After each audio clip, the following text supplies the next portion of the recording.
thank you all very much for having me. I won't read my bio, but just tell you a little bit about me. I've been on the Ohio Supreme Court for the past 4 years. Before that, I was on the Court of Appeals, and before that, I was a trial court judge in Hamilton County. So I've been at all three levels of the judicial branch in Ohio, and I've also been a county commissioner and a city council person in Cincinnati. So that's probably enough of an introduction. So let me just kind of tell you why I'm doing this. I think it is really important that as judges we go out and talk about what the court does. Alexander Hamilton, when he was trying to encourage citizens, states to ratify the Constitution, and wrote the Federalist Papers along with James Madison, John Jay. What Hamilton said in Federal 69 was that the judiciary was the least dangerous branch of government. Well, what did he mean by that? What he meant was that unlike the executive branch, the president, the judiciary does not have an army to call out to enforce its will. It doesn't have power of the purse like the legislative branch. All the judiciary has is its judgment. All it has is will. Ultimately, what it has is the confidence that people place in it. Without public support, without support of the other branch of the government, the judiciary can do nothing. Its orders don't get carried out. So I'm not sure Hamilton was right, has been proven right that we've been the least dangerous branch of government, but I think we are the least. So it's important. So I think it's good to go out and talk to people about what we do. So I want to just kind of walk people through what we do as the Supreme Court. In this Zoom era, I've come to a little different presentation, one that has a little more graphic and just takes a case from beginning to end and use that to kind of explain how the court works. So let me just jump right into this. I can share my screen here. All right. Go. Let's get this started here. Okay. Here we go. So, I kind of started this from the questions that people ask me. And of course, one of the first one is, how do you get on the Supreme Court? I think most people probably know that unlike federal judges, were elected. And people say, well, why are you elected? That doesn't make sense. Well, the reason goes back to 1851 when Ohio enacted the Constitution we have today. And under the old Constitution, the judges had been appointed by the state legislature, and there was a lot of unhappiness about that. People thought that judges were in the pocket of the state legislators, so to speak, that they were beholden to them. So some people suggested that we go to kind of a federal model where the governor appointed the Supreme Court and all the other courts. But ultimately, the view that carried the day was that the judges shouldn't be accountable, shouldn't owe anything to any other branch of government. We ought to be accountable only to the people. And so because of that, our Constitution provides that our judges are directly elected for 6-year terms. So why does the court matter? Pretty basic question, right? You know why the legislature matters to you. You know why the governor matters. Why does the Supreme Court matter to you? Well, for one, we hear about federal courts, but 90% of cases are going to be heard in state courts. And other state courts, the Ohio Supreme Court is ultimately going to set the precedent that applies in every state court in Ohio. To me, what's most important is that the courts are where our constitutional rights are protected. Both the state and federal Constitution guarantee us certain things. Without a court system to enforce those rights, right to free speech, right to bear arms, right to be free from unreasonable searches and seizures, etc. Without a court system to enforce those rights, they're really meaningless. Jobs in the economy. We don't think about courts as being important to the economy, but having clear legal rules allows people to invest and do business in Ohio.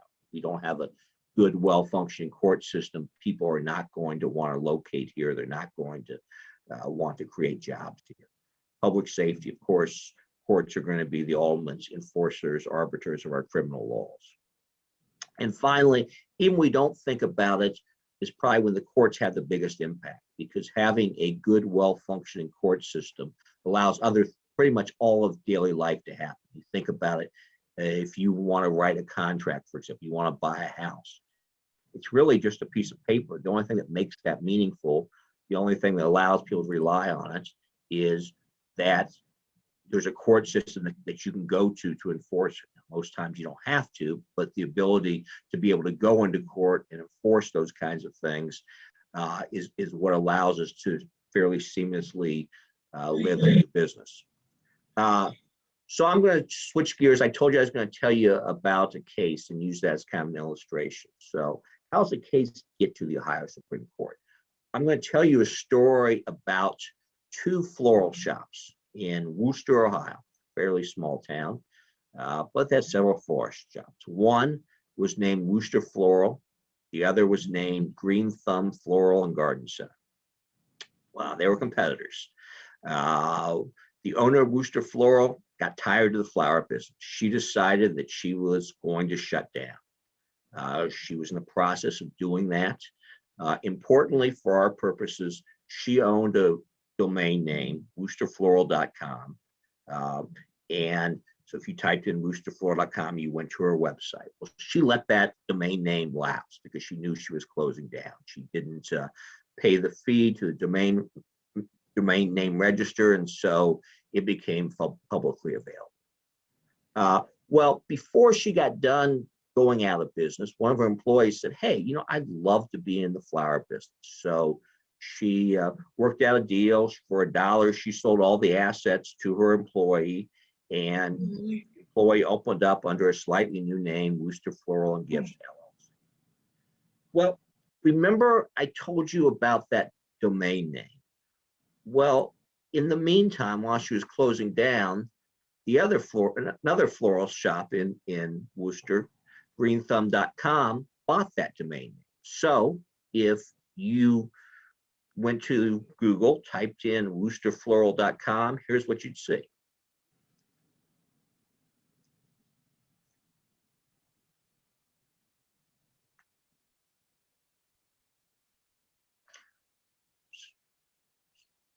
So if you typed in woosterfloral.com, you were redirected to Green Thumb, the competitor. Well, guess what? The owner of Green Thumb the new owner of Wooster Floral did not like that one bit. She thought that was unfair. She thought it was ridiculous, so she shouldn't be allowed to do it. So she went to the owner of Green Thumb and demanded that owner give her the rights to woosterfloral.com. The owner of Green Thumb said, "No, you know what? This is mine. I own it. It's my property. I'll tell you what, I'll sell it to you. For $2,500, you can buy this domain name." The owner of Wooster Floral didn't think that was fair, said no way. And instead, what'd she do? She filed a lawsuit. So case starts out in Common Pleas Court in Wayne County, which is where Wooster is. She alleged that the use of this website violated the Ohio Deceptive Trade Practices Act. That act makes it illegal to use advertising that creates a likelihood of confusion or misunderstanding as to the source, goods, and services. So the court heard, the Common Pleas Court heard the case. It was just a bench trial. They didn't ask for a jury, so just a judge heard the case, heard evidence, heard witnesses. And at the end of the day, the judge said, "No, this is not a violation of the Deceptive Trade Practices Act. I'm not going to give you that injunction you want to stop them from using that domain name." So what's the next step? Well, if you're unhappy, you have in Ohio with the trial court, you have an automatic right to appeal. Anyone can appeal. All you have to do is just fill out a one-page notice of appeal, pay a pretty small filing fee, and you have an automatic right to appeal. When you appeal, you go to your local court of appeals. There's 12 in Ohio. In this case, it was the Ninth District Court of Appeals. If you're in Franklin County, it would be to the 10th District Court of Appeals, which is one of the three that's just one county in Ohio. But the Ninth District Court of Appeals covers multiple counties. When you go to the Court of Appeals, three judges who hear the case. And there's no evidence, there's no witnesses, it's just attorneys arguing about the law. And so in this case, the Court of Appeals heard the case, and two of the three judges agreed with the trial court. There was no violation of the law, and so they affirmed the trial court decision. So now what can the owner of Worcester Floral do? Well, it's not quite like the trial court. There's no automatic right to appeals from the Court of Appeals, but you can ask the Ohio Supreme Court to hear your case. So unlike the Court of Appeals, our review is discretionary. We get to decide whether we want to hear a case or not. When we do, we're looking for cases that we think are of great public or general interest. That means that this case is going to be one that matters not just to the two parties. It's not a reason for us to take the case because we thought the court below got it wrong, but there has to be something about this case that we think is going to have broad applications. And us deciding this case is going to matter.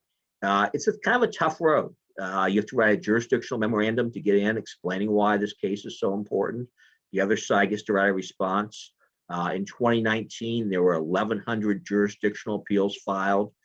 We accepted only 43. But in this case, we did accept the Worcester Floral appeal. So it came to the court. First thing that happens when a case gets there is the parties file briefs. So Worcester Floral is the loser below. They were the appellant. They filed the first brief. Green Thumb filed response to that, and then Worcester Floral got the last words, filed a reply brief. Once we get those briefs, the way I do it at my chambers is I have 3 law clerks. Each case is assigned to a different law clerk. So the law clerk reads the briefs, writes me a memo about it. In the meantime, I also read the briefs and kind of come to my own conclusion. I like to read the briefs before I see what the law clerk's suggestion is, because I want to kind of have I don't want to be colored by someone else's view. So do that. I may, after reading the briefs, I may want to read other cases. I may want additional research done. I may have some conversation with the law clerk. But generally, by the time it's time to argue a case, I have a pretty good idea how we're going to decide. So after the case is briefed, oral argument is decided. In general, most cases, each side gets 15 minutes. When you have oral argument, all 7 justices of the Supreme Court hear the case at once. And we have argument probably every 2 or 3 weeks, 2 or 3 days. We'll hear about 4 or 5 cases a day when we have arguments. So, it's really not much. I mean, a jury trial might take sometimes 3 or 4 weeks. But when you come to us, you get 15 minutes aside to argue. We're generally just focused on legal issues. We're not looking at the evidence again or listening to witnesses. It's just attorneys arguing about what legal mistake the judge might have made below. So oral argument generally looks something like this.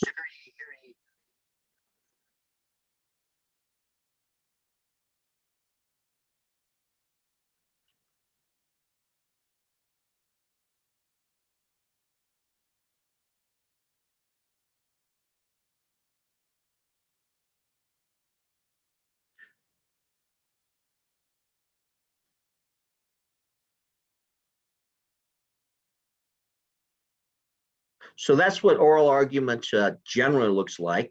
But unfortunately, since March, it's looked more like this, or exactly like this. Here's the Worcester Floral case.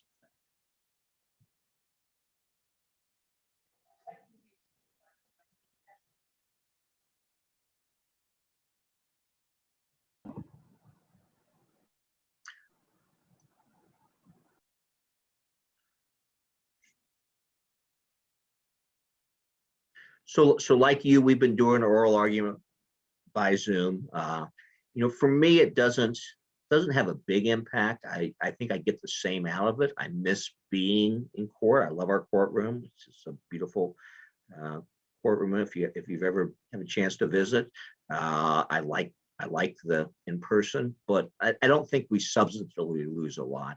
It's we have it a lot easier because it's just attorneys arguing. It's much harder for our trial courts, which have jury trials and evidence and those kinds of things. So we hear all our arguments in a case. After all arguments, what happens? Well, right after oral argument, we huddle. The justices go meet and discuss each case and decide who will write the decision. So we go back to our conference room in our building. You'll see our conference room here. And the way we proceed is we discuss the case with the chief going first, and then working our way down in order of seniority. It's kind of a neat process in that. Whoops, what did I do there?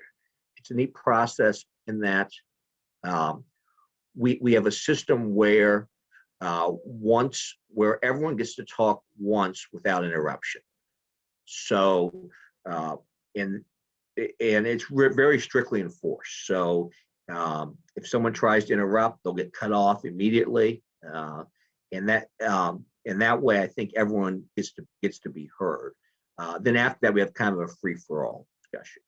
When we finally discuss the case as much as anyone wants to, then we take a vote. We start from the most junior, work our way up to the most senior. And vote on which side we think wins. And then after that, we have to decide who's going to write the opinion. So that's where you see this bottle here. That's where that comes in. This is actually a game that came out of a bar somewhere. It's ancient. If you look at these little die type things, you can see that they are very beaten up. As is the bottle. I don't know how long it's been at the Supreme Court, but it's been there a long time. I think the game actually involved playing pool, and the game actually was you roll something and then you have to hit that ball in. But we use it to decide who's going to be the majority, who's going to write the opinion. So everyone has a number. I'm number 2 right now.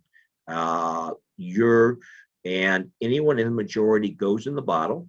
And the senior associate justice rolls the bottle, and whoever's number comes out is assigned to write the opinion. It's a little more complicated than that. We have a system where you don't go into the bottle until everyone else has an opinion.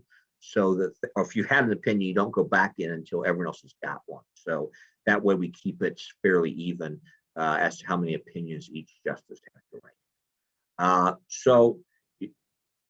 As I said, we write opinions. It's not like you'll see on Law and Order sometimes when they go to the Court of Appeals and the judges will just announce the result right then.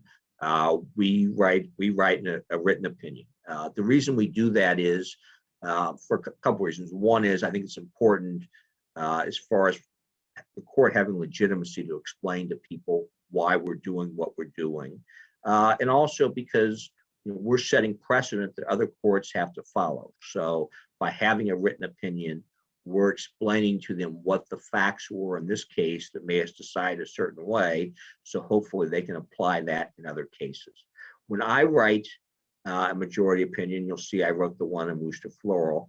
I try to think about the losing party. I want to write an opinion that's, one, in plain English, but two, the loser's not necessarily going to like, they're not going to be happy about the result, but I want them to understand that this case wasn't decided based on the whims of judges or because we didn't like one lawyer or the other or one party or the other, but it was based on a reasoned process, based on precedent and the rule of law. So I try to write something that I think the loser can pick up and maybe not like, but at least respect that there was the process that went into that.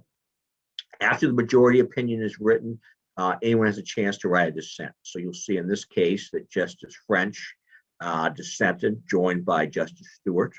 There were 3 justices who joined my opinion, and one other justice who agreed with the result, but didn't join the opinion. They must not have liked something about what I wrote. You'll see Justice French, like I said, Justice French wrote a dissent, kind of explaining why she thought that I wasn't right about the result. And by the way, I agree with the courts below. The way I looked at the case was what the actual language of the law required was customer confusion about the source of goods and services. Here, there may have been some confusion initially when someone typed Worcester Floral into the website, but any confusion was dissipated when they got to Green Thumb's page, saw they were on Green Thumb's page, and certainly was dissipated by the time they went to the bottom and started ordering something. They knew they were ordering from Green Thumb. So I didn't think that was illegal under Ohio law. So why are the dissents? Why don't judges all see things the same way? Well, for one, you'll notice that we only take a small, 47 of 1,100 cases. We only take a small number of cases. So the cases we're taking are the hard ones where there is room for disagreement. But also, I think judges have different judicial philosophies. I look at myself as someone who thinks the role of a judge is to apply the law as it's written. I'm a strict textualist. I don't think we should go beyond the text. I think our job is not to legislate from the bench. The legislature makes the law and we apply it. Some people, other justices may take a more expansive view of the judge's role and say, well, the judge should be kind of thinking what the purpose or what best result is. I think the problem with that kind of thinking, in my view, is that it really invites the judge to apply his own personal preferences, policy preferences, rather than simply apply the law. And I think if we're going to treat everyone fairly in our system, the only way you do that is you apply the law strictly to everybody. So last question I get sometimes, or get all the time, is can Worcester Floral appeal to the Ohio Supreme Court? Can they appeal our decision? And the answer to that is no. This is purely a question of state law. So when it comes to state law, we are it. There's no appeal beyond the Ohio Supreme Court. If this had been a question of federal law, say a different case and involved a criminal defendant who alleged that the police had illegally searched their house in violation of the Fourth Amendment, because that involves federal law, the United States Constitution, then you can ask the United States Supreme Court to hear the case. Like asking us, there's no automatic right to appeal. It's discretionary. You have to ask them to hear the case, but you can ask the U.S. Supreme Court to hear appeals from our decisions if they involve federal law. Let me just stop there. Here's my contact information. You can follow me on Twitter or Facebook. Feel free to send me an email. I like getting emails from people after these. These Zoom ones are a little, you don't get the same opportunity to interact with people that you do if I was at your meeting. So I always welcome people who want to give me comments, suggestions, etc. So I'll just stop there, and I'm happy to answer any questions that anyone has. All right. Well, thank you, Justice. I think that was a great exercise in Ohio judicial law and following the case through the courts. It looks like Scott Whitlock had a question. Scott, you want to ask your question?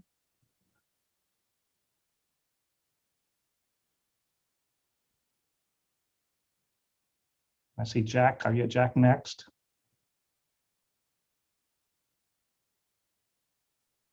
There, finally unmuted.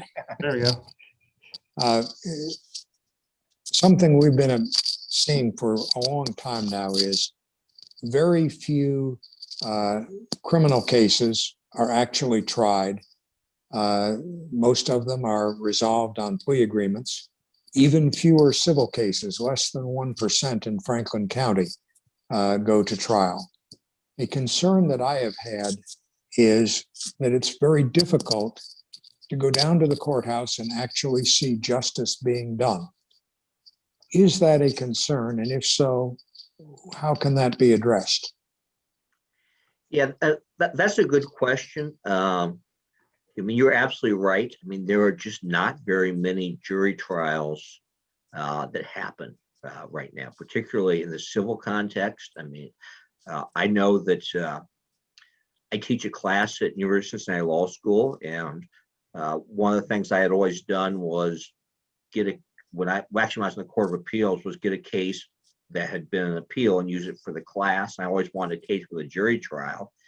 And some years I would have a hard time finding a civil jury trial appeal that really had good issues.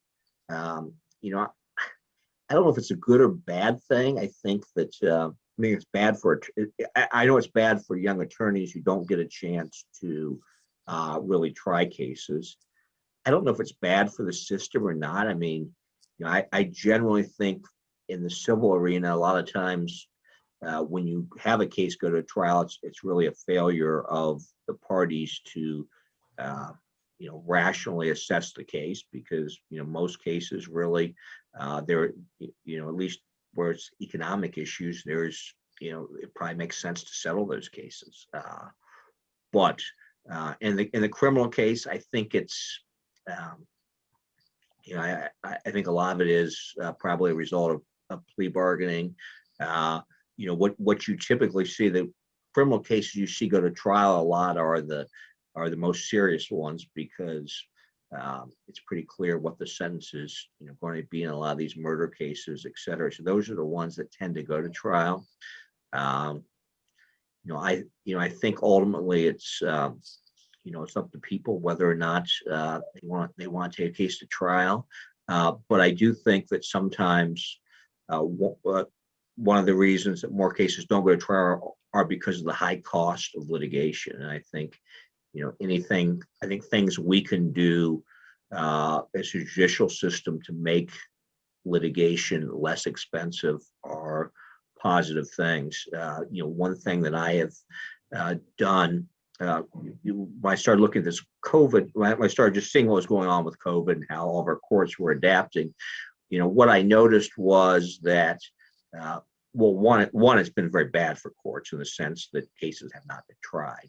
But also, there are some positive things. Judges are adapting and doing things that you never could have got them to do before, as far as using technology. And I think some of those things can help reduce the cost of litigation. So I got the chief to work with me and set up a special, we call it I-Courts Task Force to look at COVID, what's happened in the courts, and what kind of things can we incorporate going forward.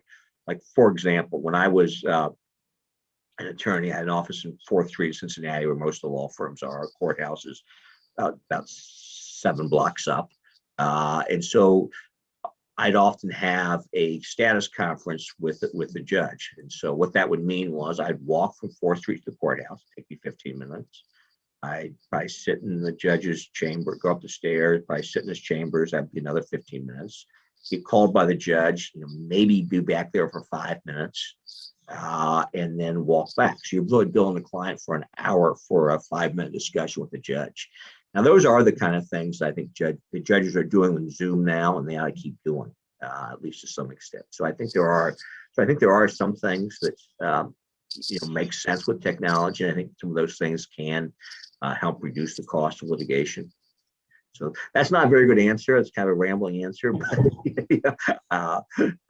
you know, I see the same thing. See the same thing you do. I don't, you know, I'm not sure it's necessarily all good or bad, but you know, it's certainly it's certainly something that's going on out there. Jack?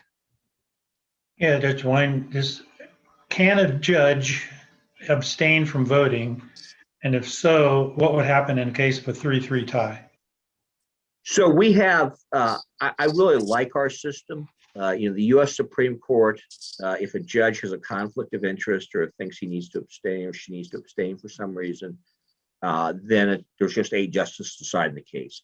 On our court, the Ohio Constitution provides that if any of us are to recuse ourselves from a case, decide not to hear it, the Chief Justice can appoint any Court of Appeals judge in Ohio to sit in our place. So we routinely have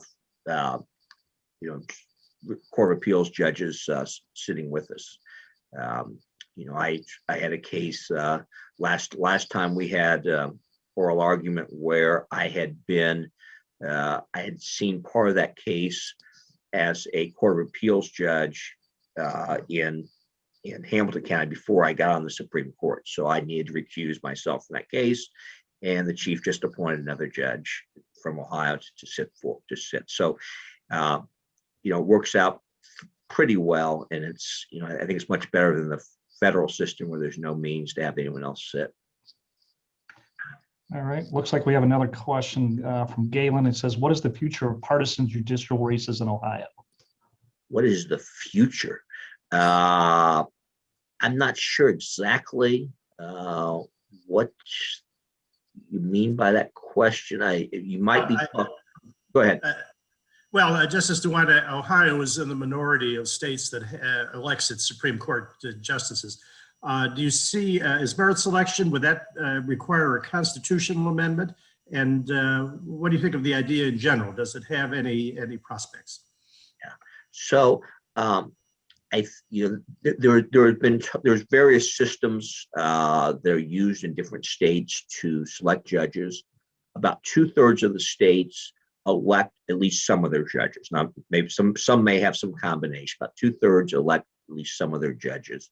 Other states have systems where the appointment system, some have a gubernatorial appointment. One state, Virginia, has legislative appointments. And then some other ones have a kind of hybrid system where you essentially have somebody that it gives a list of people, like a bar association, maybe these kind of groups are set up, and then they make a list, send that list to the governor, and the governor picks someone from that list, and then that person generally serves for a term of years, maybe 8-12 years, and then they stand what they call a retention election, where it's just a yes or no vote. Do you want to keep that person or not? So those are kind of different systems out there. In Ohio, there was a effort maybe 15-20 years ago. I lose track of time, to change Ohio to some kind of merit selection system like that. It was resoundingly defeated by the voters. And all the polling I've ever seen shows that voters really like the idea of electing their judges. So I don't think, and it would take, to answer your question, a change in the Constitution to change that. So I don't see that changing anytime soon. There's pluses and minuses of every system. The system I mentioned, where the retention system, there's a lot to be said for that. The problem is that if you look at those elections, no one ever loses those retention elections, not ever, but there's like 99% retention rates. So it doesn't quite have the level of accountability that you might think it would. There's pluses and minuses with all of them. I think that we're going to have judicial elections, at least probably for the rest of my lifetime in Ohio. I don't see that changing. What may change is we're the only state in the country that has what you call a partisan primary election. So we run in a Republican or Democratic primary, but then when it comes to the general election, it's nonpartisan. There's no R or D by our names on the ballot. There is some legislation in the legislature that would change that and have it partisan, have an R or D, at least by. I'm not sure if it applies to all judges or just Supreme Court, and I really don't know enough about the legislature to know what the prospects of that for passing are or are not. But I know that is something that's out there and has been talked about. Thank you. All right, so let's see, one more question from one of our newer members, David Koenig. He's asking, back on the Worcester floral case, if they had trademarked the name, would the decision have been different? Or is it your sense that the name was descriptive only, it would not be trademarkable? I'm not sure. I'm not an expert on trademark law. We don't get a lot of those cases. What the court below found, that the court below did find it was a trade name. I think, as I read some of the federal cases on the issue, in this case, it was what they call a descriptive. It was a descriptive trade name. So Worcester, it was Worcester Floral. So Worcester Floral could be. You could go to that browser because you're looking for Worcester Floral, the shop that you know. You might also just type in Worcester Florals because you're looking for a floral shop in Worcester. So what the law said is that those kinds of geographically descriptive trade names are entitled to less protection than if it had been, for example, John Deere or something, like that. Everyone immediately recognized. I mean, I think if they had, if someone had done johndeere.com, I'm not sure the result would be different, but it would certainly be a stronger argument. It would be a different case. Any other questions for the justice? Looking for hands raised or mics open. Anybody? Oh, Craig Hoyt.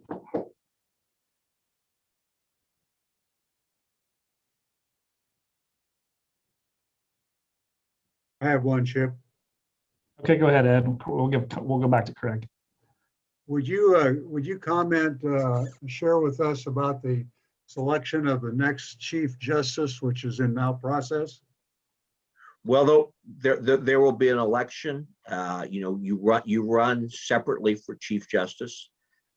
So right now, Maureen O'Connor is the Chief Justice. She cannot run again because of age limits. So there will be an election in 2022. I'm seriously considering running for that, but I have not made any announcements or decisions. Very good. Craig, did you pop back on, buddy? I think I'm on. Can you hear me? Yep, there you go. 60 Minutes had an article last Sunday about keeping you and other justices safe, given the attack on the justice over, I think it was in New Jersey. Anyway, can you give any thoughts, your thoughts on how safe you are, what Ohio should do to keep you safe, that kind of thing?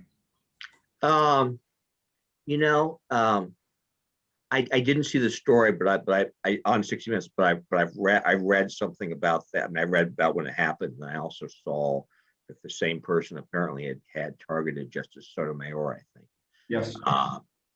As far as us, we when we're in the building, there's marshals, there's security in the building. I don't have any security when I leave the building. Honestly, I've never really felt that I needed it. I mean, there's certainly, if there was a threat or something, there's people.